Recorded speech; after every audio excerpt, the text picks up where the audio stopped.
الحمدللہ رب العالمین والصلاة والسلام علی خاتم النبیین اما بعد فاعوذ باللہ من الشیطان الرجیم بسم اللہ الرحمن الرحیم۔ یہ رسالہ امیر اہل سنت دامت برکاتہم العالیہ سے کیے گئے سوالات اور ان کے جوابات پر مشتمل ہے۔ امیر اہل سنت سے بچوں کے بارے میں سوالات۔ دعائے جانشین امیر اہل سنت: یا اللہ پاک، جو کوئی 17 صفحات کا رسالہ امیر اہل سنت سے بچوں کے بارے میں سوالات پڑھ یا سن لے، اسے دین و دنیا کی برکات سے مالا مال فرما کر دینی مسائل پر عمل کرنے کی توفیق عطا فرما اور اسے بے حساب بخش دے، آمین بجاہ خاتم النبیین صلی اللہ علیہ وآلہ وسلم۔ درود شریف کی فضیلت: فرمانے آخری نبی صلی اللہ علیہ وآلہ وسلم: مجھ پر درود شریف پڑھو، اللہ پاک تم پر رحمت بھیجے گا۔ صلو علی الحبیب صلی اللہ علی محمد۔ سالگرہ کس انداز سے منانی چاہیے؟ سوال: آپ کے رضائی یعنی دودھ کے رشتے کے پوتے حسن رضا عطاری بن علی رضا ماشاء اللہ 13 جمادی الاولیٰ 1440 1440 سنہ ہجری کو 3 سال کے ہوئے۔ اس حوالے سے ایک تقریب کا اہتمام کیا گیا جس میں نہ کیک کاٹا گیا اور نہ ہی اس طرح کی دیگر چیزیں ہوئیں، بلکہ نعت خوانی اور نیاز کا اہتمام کیا گیا۔ یہ ارشاد فرمائیے، کیا ہم اس موقع کو بھی حصول ثواب کے لیے استعمال کر سکتے ہیں؟ نیز بچوں کی سالگرہ کس انداز سے منانی چاہیے؟ جواب: سبحان اللہ، جس طرح حسن رضا کی سالگرہ یعنی برتھ ڈے منائی گئی وہ بہت ہی برکت کا باعث ہے، کیونکہ جس مکان میں یہ سلسلہ ہوا اس مکان میں ذکر خدا اور ذکر مصطفیٰ ہو رہا تھا اور دعائیں مانگی جا رہی تھیں، اور ایسے موقع پر رحمت کا نزول ہوتا ہے۔ چنانچہ حضرت سفیان بن عیینہ رحمت اللہ علیہ فرماتے ہیں، نیکوں کے ذکر کے وقت رحمت کا نزول ہوتا ہے۔ تو جب نیکوں کے سردار شہنشاہ ابرار صلی اللہ علیہ وآلہ وسلم کا ذکر خیر ہوگا اور ان کی نعت پڑھی جائے گی، کیا اس وقت رحمت نازل نہیں ہوگی؟ پھر جب رحمت کا نزول ہوگا تو جو لوگ وہاں موجود ہوں گے کیا وہ اس رحمت کی برسات میں نہیں نہائیں گے؟ اور جب یہ سب لوگ اس رحمت کی برسات میں نہائیں گے تو جس کی سالگرہ منائی جا رہی ہے وہ مدنی پھول بھی وہاں موجود ہوگا، تو کیا رحمت کے چھینٹے اس پھول پر نہیں پڑیں گے؟ اور جس پر رحمت نازل ہوگی کیا اسے برکت نہیں ملے گی؟ بے شک اس محفل سے دعائیں بھی ملیں گی اور برکات بھی حاصل ہوں گی۔ سالگرہ وغیرہ کے موقع پر اس انداز سے تقاریب اور محافل کا انعقاد کرتے رہنا چاہیے۔ البتہ جب بھی محفل نعت کا اہتمام کریں تو ایک مبلغ کو ضرور بلائیں جو سنت و بھرا بیان کرے، مدنی پھول دے اور اصلاح کی کوئی بات بتائے۔ الحمدللہ ہمارے یہاں دعاؤں کا رواج ہے تاکہ بچوں کو دعائیں اور ان کا ثمر بھی ملے اور آخرت میں بھی اس کا حصہ ہو۔ بچوں پر بزرگان دین کی نظر ڈلوانے کے فوائد۔ قرآن پاک میں دعا کی قبولیت کی بشارت موجود ہے۔ ادعونی استجب لکم، پارہ 24 سورہ مومن آیت نمبر 60۔ ترجمہ کنز ایمان: مجھ سے دعا کرو میں قبول کروں گا۔ جو بچے نیک بنتے، زیور علم سے آراستہ ہوتے اور دین متین کی خدمت کرتے ہیں، کیا بعید بچپن میں ان کو دعائیں ملتی ہوں اور ان دعاؤں کے اثرات کی وجہ سے وہ اتنا بڑا مقام حاصل کرتے ہوں، اگرچہ یہ کسی کو معلوم نہیں ہوتا کہ میرے حق میں کس کی دعا قبول ہوئی ہے۔ پہلے کے لوگ اپنے بچوں کو بزرگان دین رحمت اللہ علیہم کی بارگاہ میں لاتے، ان کے لیے دعا کرواتے، اپنے بچوں پر ان کی نظر ڈلواتے اور ان سے دم کرواتے تھے۔ جب میرے لیے حفاظتی امور کے مسائل نہیں تھے اور مجھے مسجد میں نماز پڑھنے کے لیے جانے کی آزادی تھی، اس وقت میں نے بارہا دیکھا ہے کہ بڑی عمر کے لڑکے چھوٹے بچوں کو اٹھائے یا برتن میں پانی لیے مسجد کے باہر کھڑے ہوتے تھے تاکہ جو بھی نمازی آتا جائے اس بچے پر پانی پر دم کرتا جائے۔ اب بھی شاید ایسا کرتے ہوں۔ یہ ایک اچھا اور نیک کام ہے۔ اس طرح کرنے سے اللہ پاک کی رحمت شامل حال ہوتی ہے اور خوب برکتیں بھی ملتی ہیں۔ بہرحال ہم سب کو بیان کردہ طریقے کے مطابق اپنے بچوں کی سالگرہ منانی چاہیے۔ دینی ماحول میں سالگرہ منانے کا انداز۔ سوال: دعوت اسلامی کے دینی ماحول میں بچوں کی سالگرہ منانے کا انداز کیا ہے؟ جواب: ہمارے دینی ماحول میں سالگرہ منانے کا انداز یہ ہے کہ محفل نعت کا پروگرام کیا جاتا ہے، پھر نیاز کا اہتمام کر کے اسے سرکار مدینہ صلی اللہ علیہ وآلہ وسلم، غوث پاک اور دیگر بزرگان دین رحمت اللہ علیہم کی بارگاہ میں نظر کیا جاتا ہے، ورنہ تو عام طور پر سالگرہ منانے میں کیک کاٹنا، شمعیں جلانا اور پھر بجھانا اور معاذ اللہ غبارے پھوڑنا ہوتا ہے۔ حالانکہ غبارے پھوڑنا جائز نہیں، کیونکہ مال کا ضائع کرنا ہے۔ دعوت اسلامی کے دینی ماحول میں یہ طریقہ نہیں ہے۔ اگر کوئی اس طرح کرتا ہے تو اس کے متعلق یہ نہ کہا جائے کہ یہ دعوت اسلامی والا ہے۔ دینی ماحول میں سالگرہ منانے کا جو انداز ہے یہ جائز طریقہ ہے، کوئی بھی عقل مند اسے غلط نہیں کہے گا۔ ہاں، اسے سنت و بھرا نہ کہا جائے۔ اس طرح اگر آپ بھی اپنے بچوں کی سالگرہ منائیں تو اسی بہانے کچھ رشتہ داروں کو جمع کر لیں اور غوث پاک رحمت اللہ علیہ کی نیاز کر لیں۔ کسی نیک آدمی، مثلا مسجد کے امام صاحب، کسی عالم صاحب یا کسی مبلغ کو بلا کر بچوں کے لیے دعا کروائیں۔ انشاءاللہ ثواب کا ڈھیروں ڈھیر خزانہ پائیں گے۔ دن بدن عمر میں اضافہ ہوتا ہے یا کمی؟ سوال: سالگرہ کے موقع پر کہا جاتا ہے بچہ 1 سال اور بڑا ہو گیا، کیا واقعی بچے کی عمر میں اضافہ ہوتا ہے؟ اور ایسے موقع پر اس طرح کے جملے بولنے میں کوئی حرج تو نہیں؟ جواب: آج کل سالگرہ کے موقع پر لوگ کہتے ہیں بچہ اتنے سال کا ہو گیا اور اتنا بڑا ہو گیا۔ در حقیقت وہ بڑا نہیں ہوتا بلکہ چھوٹا ہو جاتا ہے۔ مثلا اللہ پاک کے علم میں حسن رضا کی عمر 92 سال ہو اور اب اس نے 3 سال گزار لیے تو یہ بظاہر بڑا ہوا ہے، اس کو بڑا بولنے میں کوئی حرج بھی نہیں ہے، لیکن حقیقت میں یہ 89 سال کا رہ گیا ہے، یعنی یہ 3 سال چھوٹا ہو چکا ہے۔ سالگرہ کے موقع پر اس انداز سے بھی عبرت حاصل کی جا سکتی ہے۔ آج کل بوڑھے لوگ بھی اپنی سالگرہ مناتے اور خوش ہوتے ہیں، حالانکہ بوڑھا اور خوشی یہ 2 متضاد چیزیں ہیں۔ بوڑھا مسکراتا بھی ہے تو اس کے پیچھے غموں کی دنیا ہوتی ہے، اگر وہ ہنستا ہے تو پیچھے صدموں کا طوفان ہوتا ہے، مگر یہ اسی بوڑھے کے ساتھ ہوتا ہے جو حساس طبیعت ہو، جس کے پیش نظر اپنی موت رہتی ہو اور وہ خوف خدا رکھنے والا ہو۔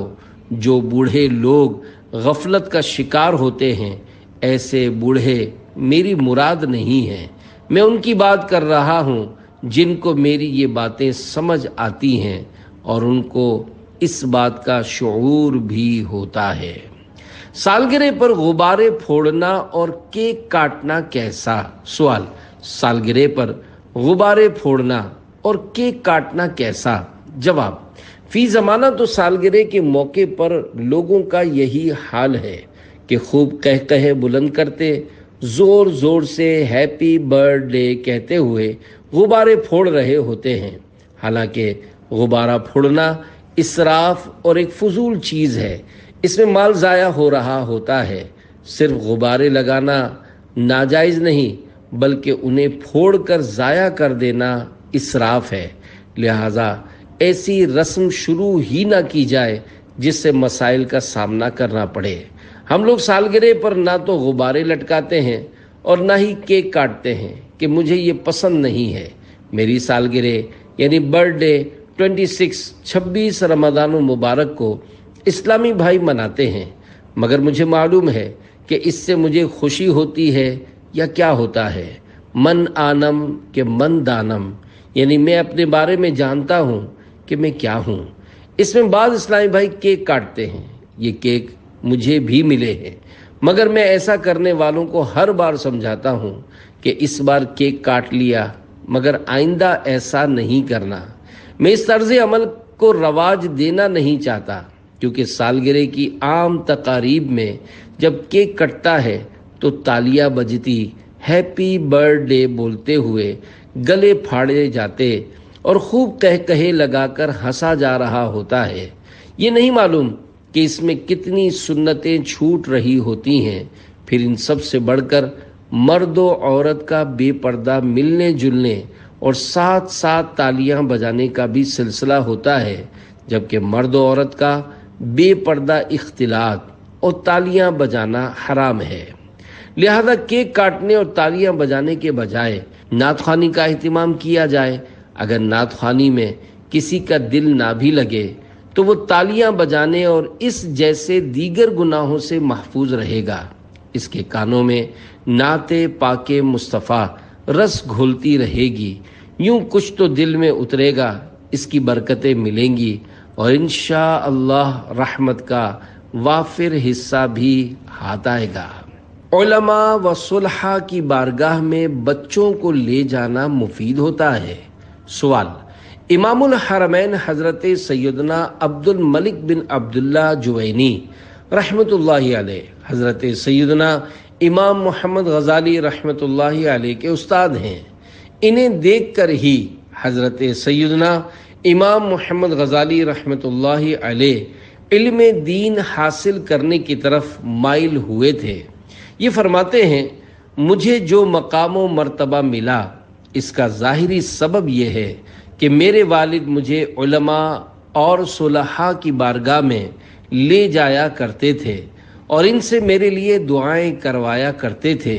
یہ ارشاد فرمائیے کہ کیا علماء و صلحاء کی بارگاہ میں اب بھی بچوں کو لے جانا اور ان سے بچوں کے حق میں دعائیں کروانا فائدہ مند ہے؟ جواب: علماء و صلحاء کی بارگاہ میں بچوں کو لے جانا بے شک فائدہ مند ہے، اس میں کوئی شک و شبہ نہیں ہے۔ کسی بھی نیک آدمی سے بچوں پر نظر ڈلوائی اور ان کے حق میں دعا کروائی جا سکتی ہے۔ اعلیٰ حضرت امام اہل سنت مولانا شاہ امام احمد رضا خان رحمۃ اللہ علیہ نے فتاوی رضویہ جلد 22 صفحہ 394 پر کچھ اس طرح تحریر فرمایا ہے کہ ایک مرتبہ حضرت سیدنا شیخ شہاب الدین سہروردی رحمۃ اللہ علیہ منی شریف میں موجود مسجد خیف شریف کی صفوں میں آ جا رہے تھے۔ کسی نے عرض کی، آپ ایسا کیوں کر رہے ہیں؟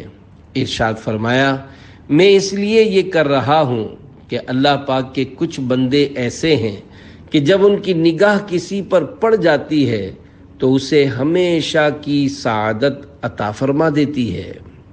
حضرت سیدنا علامہ محمد عبد الرؤوف مناوی رحمۃ اللہ علیہ فرماتے ہیں، حضرت سیدنا شیخ شہاب الدین سہروردی رحمۃ اللہ علیہ ایام منی میں مسجد خیف شریف میں صفوں میں دورہ فرما رہے تھے۔ کسی نے وجہ پوچھی، فرمایا، للہ عباد اذا نظروا الى شخص اکسبوہ سعادت الابدی فانا اطلب ذلک، یعنی اللہ پاک کے کچھ بندے ایسے ہیں کہ جب ان کی نگاہ کسی شخص پر پڑ جاتی ہے تو اسے ہمیشہ کی سعادت عطا فرما دیتی ہے۔ میں اسی نگاہ کی تلاش میں دورہ کرتا ہوں۔ یاد رہے، کسی کھلاڑی، فلم ایکٹر اور ڈانسر سے اپنے بچوں کو ملوانا سعادت کی بات نہیں بلکہ بربادی والا کام ہے۔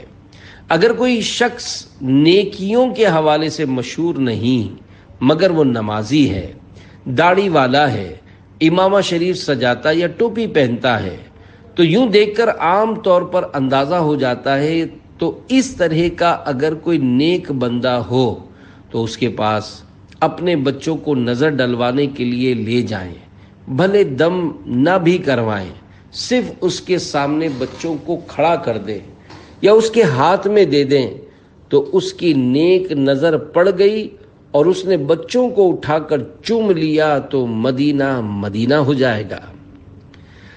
زبان کی لکنت دور کرنے کا وظیفہ۔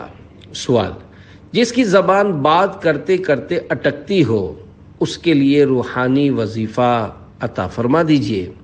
جواب: ہر نماز کے بعد 7 مرتبہ یہ 4 آیات پڑھیں۔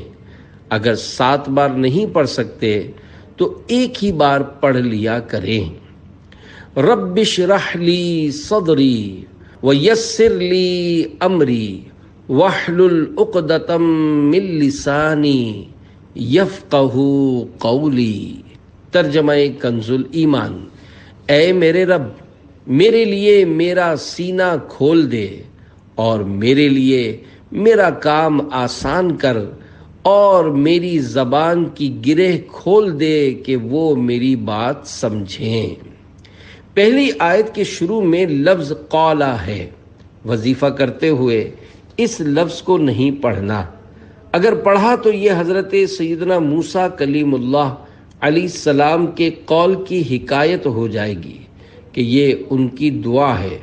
انہوں نے بچپن میں منہ میں انگارہ رکھا تھا جس کی وجہ سے زبان شریف میں گرہ پیدا ہوئی، تو اللہ پاک نے انہیں یہ دعا تعلیم فرمائی۔ اگر بچہ ہکلاتا ہو اور وہ خود یہ آیات نہ پڑھ سکتا ہو تو ماں باپ یا کوئی بھی جو صحیح قرآن پاک پڑھ سکتا ہو وہ پڑھ کر اس پر دم کر دیا کرے۔ اللہ کریم اس کی زبان کی گرہ کھول دے گا۔ اغوا سے حفاظت کی احتیاطی تدابیر اور اوراد و وظائف۔ سوال: آج کل بچے بہت زیادہ اغوا ہو رہے ہیں، لہذا اس حوالے سے احتیاطی تدابیر اور اوراد و وظائف بتا دیجیے۔ جواب: جی ہاں، آج کل بچوں کے اغوا ہونے کا سلسلہ جاری ہے۔ اللہ پاک کرم فرمائے، پتہ نہیں بچوں کو کیوں اغوا کیا جا رہا ہے۔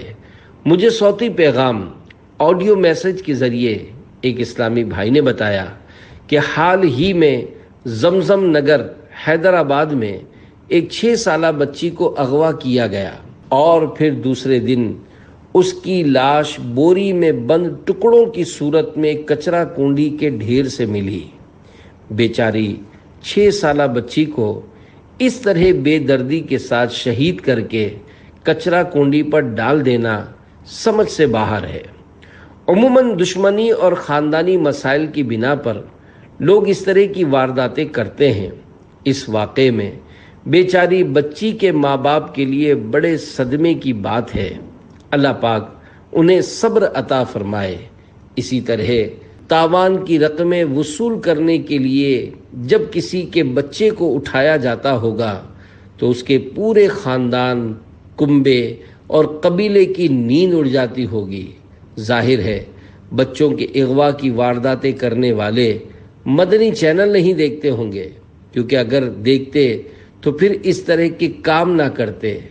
بچے اغوا کر کے لوگوں کو پریشان کرنے والوں کو اللہ پاک ہدایت نصیب فرمائے، اور کاش انہیں یہ سوچنے کی توفیق مل جائے کہ بچے اغوا کرنا گناہ کا کام ہے اور انہیں ان قریب مرنا ہے۔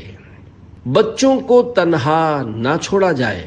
بچوں کی حفاظت کے لیے ایک احتیاطی تدبیر یہ ہے کہ بچوں کو تنہا نہ چھوڑا جائے اور آنے جانے میں ان کے ساتھ کوئی نہ کوئی بڑا ضرور موجود ہو، کیونکہ تنہا ہونے کی صورت میں یقیناً ان کے اغوا ہونے کا خطرہ بڑھ جائے گا اور کسی بڑے کا ساتھ ہونے کی صورت میں کم ہو جائے گا۔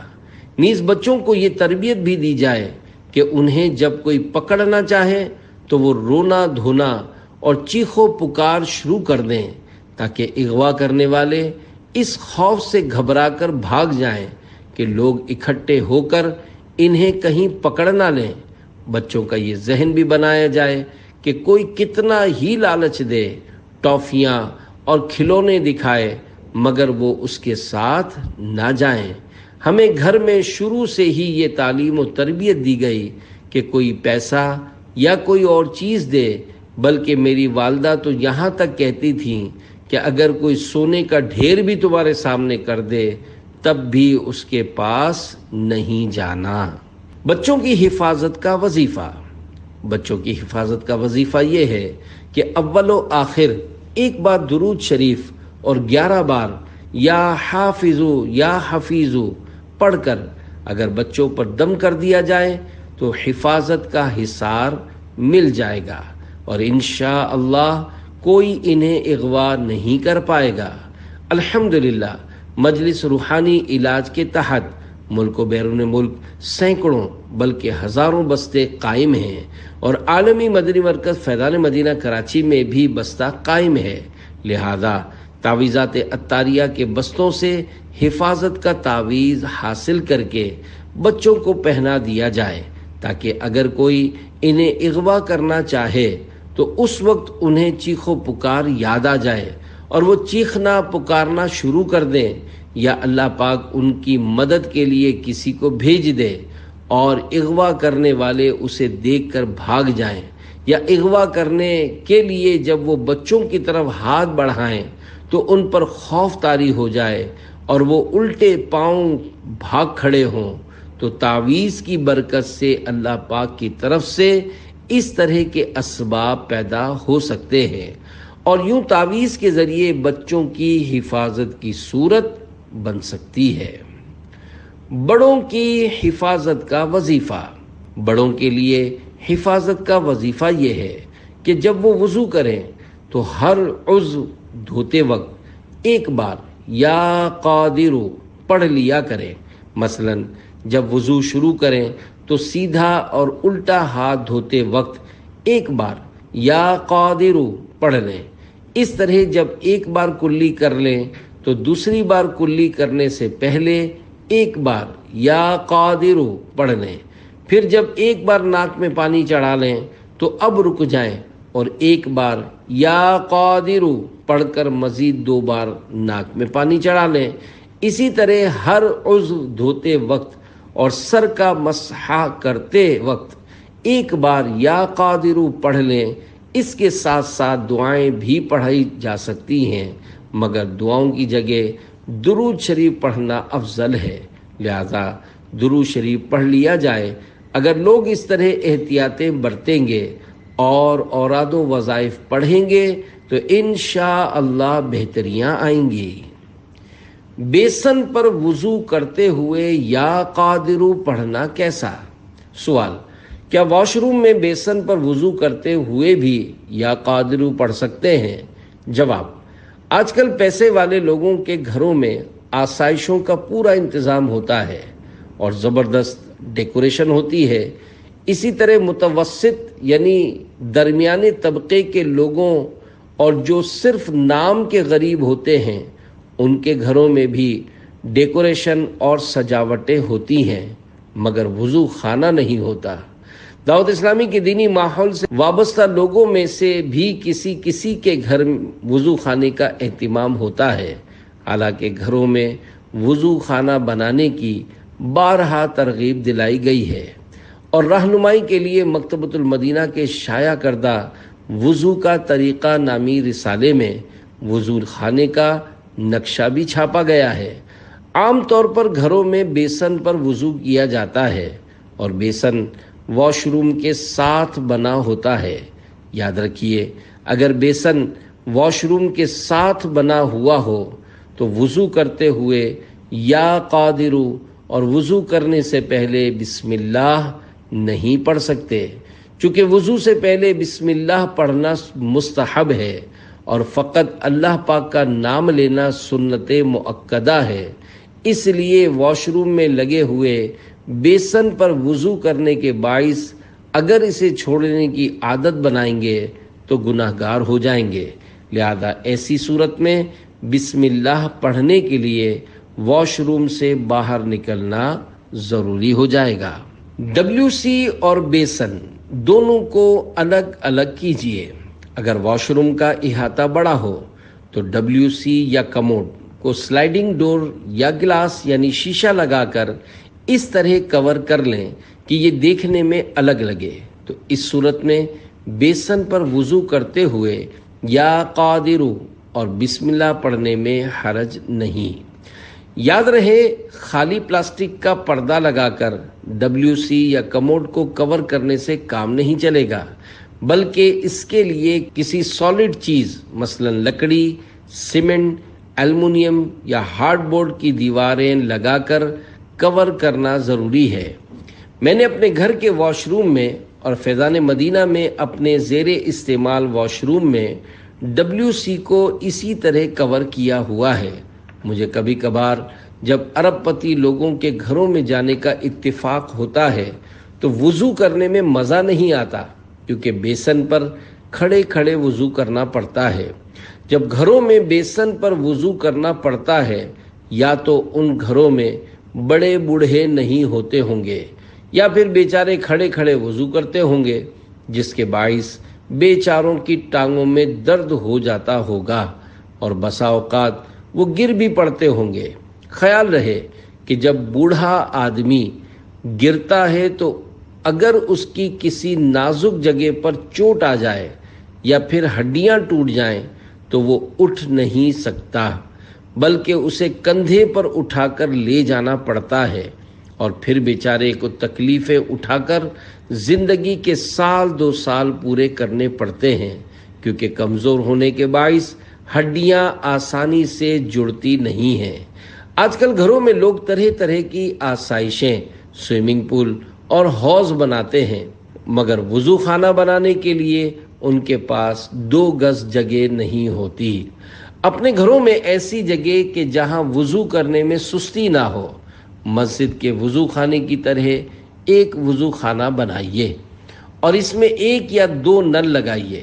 انشاءاللہ وضو کرنے میں بہت سہولت ہو جائے گی۔ اگر اس نیت سے اپنے گھر میں وضو خانہ بنائیں گے کہ اللہ پاک کا نام لے سکیں، درود پاک پڑھ سکیں اور یا قادرو پڑھ سکیں، تو یہ وضو خانہ بنانا بھی عبادت بن جائے گا۔ وضو خانہ کس طرح بنایا جائے، اس کے لیے دعوت اسلامی کے مکتبۃ المدینہ سے وضو کا طریقہ نامی رسالہ حاصل کر کے اس کا مطالعہ کیجیے۔ اس رسالے میں وضو خانہ بنانے کے مدنی پھول اور تصویر بھی دی گئی ہے کہ کس طرح وضو خانہ بنانا ہے۔ کارٹون والی چپل پہننا کیسا؟ سوال: آج کل بچے کارٹون والی چپل اور کارٹون والے کھلونے لینے کی ضد کرتے ہیں، جبکہ ہم نے بڑوں سے سنا ہے کہ کارٹون والی کوئی چیز گھر میں نہیں رکھنی چاہیے۔ اس بارے میں شرعی رہنمائی فرما دیجیے۔ جواب: جو کارٹون کسی ذی روح یعنی جاندار، مثلا کسی ایسے زندہ انسان یا جانور کی حکایت کرے جو پایا جاتا ہو، تو ایسا کارٹون بنانا ناجائز اور ممنوع ہے، کیونکہ وہ تصویر کے حکم میں ہے۔ رہا تصویر والے جوتوں کا معاملہ، تو جوتے میں جیسی بھی تصویر ہو، بھلے کسی انسان کی صحیح تصویر بھی ہو، تب بھی اگر بچہ وہ جوتا پہنتا ہے تو کوئی ممانعت نہیں ہے، کیونکہ جوتا توہین کی جگہ ہے۔ اس پر موجود تصویر نہ رحمت کے فرشتوں کے لیے رکاوٹ ہے اور نہ ہی نماز میں اس سے کوئی مسئلہ ہوگا۔ البتہ جوتے پر جاندار کی تصویر بنانے والا گناہگار ہے۔ جائز کھلونوں سے کھیلا جا سکتا ہے، لیکن انہیں توہین کی جگہ پر رکھا جائے۔ بعض لوگ کھلونوں کے لیے گھر میں شوکیس یا خانے بنواتے ہیں اور ان میں ایسی تصاویر والے کھلونے رکھتے ہیں جو جاندار کی حکایت کر رہے ہوتے ہیں۔ اس پر وعید ہے اور ان کی وجہ سے رحمت کے فرشتے گھر میں داخل نہیں ہوتے۔ البتہ ایسے کھلونے اگر ادھر ادھر پڑے ہوں اور ٹھوکروں میں آ رہے ہوں تو پھر ممانعت نہیں ہے۔ بچوں کے ساتھ نرمی کیجیے۔ سوال: کیا کھیلنے کودنے والے چھوٹے بچوں کو والدین کی خدمت کرنی چاہیے؟ جواب: چھوٹے بچوں کو بھی والدین کی خدمت کرنی چاہیے۔ ابھی سے خدمت کریں گے تو بڑے ہو کر بھی کریں گے، نیز اس سے ماں باپ کی دعائیں ملیں گی اور وہ خوش بھی ہوں گے۔ البتہ ماں باپ کو چاہیے کہ بچے کی طاقت اور ہمت کے مطابق خدمت لیں، اتنی خدمت نہ لیں کہ بچے پر بوجھ پڑ جائے اور وہ تھک جائے۔ جب بچہ خدمت کرے تو والدین کو چاہیے کہ اس کی دل جوئی اور حوصلہ افزائی کریں۔ دل جوئی ثواب کا کام ہے اور حوصلہ افزائی بچے کی پگار ہے۔ دل جوئی کا دنیاوی فائدہ یہ ہوتا ہے کہ بچہ زیادہ کام کرتا ہے اور خوش دلی کے ساتھ کرتا ہے۔ جب تک بچے کی حوصلہ افزائی نہیں ہوگی وہ ترقی نہیں کرے گا۔ اگر بچے کو ٹوکتے رہیں گے اور تنقید کرتے رہیں گے تو وہ دل توڑ کر بیٹھ جائے گا۔ بچہ کبھی بہت اچھا کام کر لے تو اسے انعام بھی دینا چاہیے اور دعائیں بھی دینی چاہیے۔ ایسا نہ ہو کہ ہر وقت بچے کو کوستے اور پیٹتے رہیں، کیونکہ اگر قبولیت کی گھڑی ہوئی اور اس کو بد دعا لگ گئی تو رونا بھی آپ کو پڑے گا۔ جو والدین ہر وقت اپنے بچوں کو ڈانٹتے رہتے ہیں ان میں علم اور تربیت کی کمی ہوتی ہے۔ ماں بچوں کے ابو کا ذہن بنائے گی کہ تم نے اس کو سر پر چڑھا کر رکھا ہے، تم اس کو کچھ بولتے نہیں ہو، اسے مارتے نہیں ہو، اس کی پٹائی کرو۔ باپ کا روب ہوتا ہے، سختی کرو۔ اگر باپ ان باتوں میں آ جائے تو اولاد آگے چل کر ایسی باغی ہوتی ہے کہ بڑی ہو کر ماں باپ کو اولڈ ہاؤس کا راستہ دکھاتی ہے۔ ماں باپ کی اپنی بھلائی اسی میں ہے کہ نرمی کریں اور پیار کریں۔ ٹھیک ہے کہ ضرورتاً شریعت کی حد میں رہ کر سختی بھی کی جا سکتی ہے، لیکن بات بات پر ڈانٹ ڈپٹ اور ٹوک ٹاک ٹھیک نہیں ہوتی بلکہ نقصان دہ ہوتی ہے۔ بچے ضد کیوں کرتے ہیں؟ سوال۔ چھوٹے بچے بہت ضدی ہوتے ہیں۔ ان کی ایسی تربیت کس طرح کی جائے کہ یہ ضدی نہ بنے، اور جب یہ ضد کر رہے ہوں اس وقت ایسا کیا کیا جائے کہ یہ ضد سے باز آ جائیں؟ نیز بچوں کی تربیت کے حوالے سے رہنمائی فرما دیجیے۔ جواب: اگر یہ ضد نہیں کریں گے تو انہیں بچہ کون بولے گا؟ بچے کچھ نہ کچھ ضد تو کرتے ہی ہیں۔ ان سے بڑوں کو سیکھنا چاہیے۔ گویا وہ ضد کر کے اپنے بارے میں بتا رہے ہوتے ہیں کہ میں بچہ ہوں، لیکن آپ بچے نہیں ہیں، لہذا آپ ضد نہ کیا کریں۔ یعنی ضد کرنا بچوں کا کام ہے، بڑوں کا کام نہیں ہے۔ بچوں کے مستقل طور پر ضدی بن جانے کی وجہ یہ ہوتی ہے کہ والدین شروع سے ہی ان کی ہر ضد پوری کرتے آ رہے ہوتے ہیں، تو بچے بڑے ہو کر بھی اسی عادت میں مبتلا رہتے ہیں۔ شروع میں بچہ بہت پیارا لگتا ہے، جو مانگتا ہے اس سے بڑھ کر دلا دیا جاتا ہے، لیکن کچھ بڑا ہونے کے بعد اس کی ہر مانگ پوری نہیں کی جاتی۔ اس طرح بچے کے ذہن میں یہ بات بیٹھ جاتی ہے کہ پہلے جو مانگتا تھا مل جاتا تھا، لیکن اب میرے مطالبات پورے نہیں کیے جاتے۔ یوں وہ ضد شروع کر دیتا ہے۔ بعض اوقات واقعی خواہ مخواہ کی ضد کر رہا ہوتا ہے، لیکن اس کا ہرگز یہ حل نہیں ہے کہ بچے کو مار پیٹ شروع کر دی جائے، بلکہ اس کا علاج یہ ہے کہ بچے کی ضد پوری کرنا چھوڑ دیں۔ آہستہ آہستہ اس کی عادت نکل جائے گی۔ اس میں یہ بھی نہ ہو کہ ایک دم سے بچے کو سب کچھ دلانا چھوڑ دیں، بلکہ کبھی کبھی ضد پوری بھی کر دیا کریں، ورنہ بچہ باغی اور والدین سے بدظن ہو جائے گا۔ اس کے ذہن میں غیر محسوس طور پر یہ بات جم جائے گی کہ میرے ماں باپ مجھ پر ظلم کرتے ہیں۔ ایسے ہی بچے ہوتے ہیں جو بڑے ہو کر کہتے سنائی دیتے ہیں کہ ہمیں ہمارے والدین کا پیار نہیں ملا۔ بہتری اسی میں ہے کہ حکمت عملی سے اپنے بچوں کی ضد کی عادت ختم کریں۔ یاد رکھیے، یہ عادت ایک دم ختم نہیں ہو سکتی۔ بعض والدین اپنی اولاد کے ساتھ انتہائی نامناسب رویہ اختیار کرتے ہیں، ان کو بات بات پر جھاڑتے ہیں، بلکہ مار دھاڑ بھی کرتے ہیں۔ ان کی کوئی ضد پوری نہیں کرتے، ان کا مان نہیں رکھتے، خرچہ کرتے ہیں لیکن بچے کے کہنے پر نہیں کرتے، اپنے طور پر جو سمجھ آتا ہے کرتے رہتے ہیں۔ اس طرح بچے اپنے والدین سے باغی ہو جاتے ہیں اور پھر بیچارے نافرمانی پر اتر کر اپنی آخرت خراب کر بیٹھتے ہیں۔ بچوں کی ضد دور کرنے کا روحانی علاج۔ بچہ اگر ضد کرتا ہو اور والدین میں سے کوئی صحیح قرآن پاک پڑھنا جانتا ہو تو روزانہ ایک بار یا تین بار سورہ فلق اور سورہ ناس اول آخر ایک بار یا 3 بار درود شریف پڑھ کر بچے پر دم کریں، انشاءاللہ بہتری آئے گی۔ ہاؤ اور بھاؤ کون ہے؟ سوال۔ بڑے بعض دفعہ بچوں کو ڈرانے کے لیے کہتے ہیں کہ بھاؤ آ جائے گا یا بھاؤ آ جائے گا یا ہاؤ سے لے جائے گا۔ یہ ہاؤ اور بھاؤ کون ہے جو نظر بھی نہیں آتے اور بچے ان سے ڈرتے بھی ہیں؟ جواب: یہ ہاؤ اور بھاؤ فرضی نام ہے، ان کا کوئی وجود نہیں ہے۔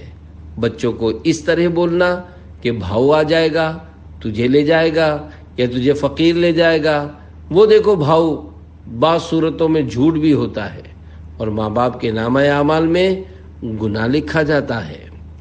مزید اس کا نقصان یہ ہوتا ہے کہ بچہ ڈرپوک ہو جاتا ہے اور اس کے دل میں ڈر بیٹھ جاتا ہے، پھر فجر کے لیے اندھیرے میں نکلنے سے بھی ڈرتا ہے۔